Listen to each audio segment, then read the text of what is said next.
Op de day after staat er gewoon een training op het programma. Hoewel, gewoon.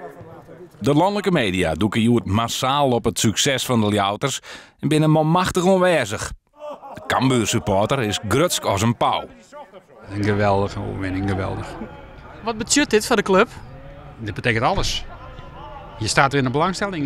Kijkers van de cameraploegen hier zijn, dat is echt geweldig. Voor Cambuur. De man die het sportclub Cambuur naar de overwinning skeert is Jamiro Montero. De jonge middenvelder verzilveren zijn strafschop doet Utrecht juist miste. Toen ik naar de bal liep had ik wel even spanning. Maar toen ik voor de bal stond dacht gewoon dat ik hem heel rustig erin moest knallen eigenlijk. Dan kom je hier aan op het Cambuurplein, s'avonds nog. Wat maakt dat voor indruk? Ja, ik was heel erg verrast. Ik weet sowieso dat de club altijd heel erg achter ons staat. En dan kom je terug van een lange busreis. Zie je allemaal supporters. Ja, het is echt heel mooi om mee te maken eigenlijk. Met de hele reeks van missen, raak.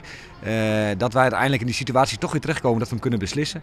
En wat je dan voelt, ik zei gisteren tegen mensen, ik heb 5 stoelen opgevreten tijdens die penaltyreeks. Dat hij er dan in gaat, ja, dat is voor mij natuurlijk het ultieme moment.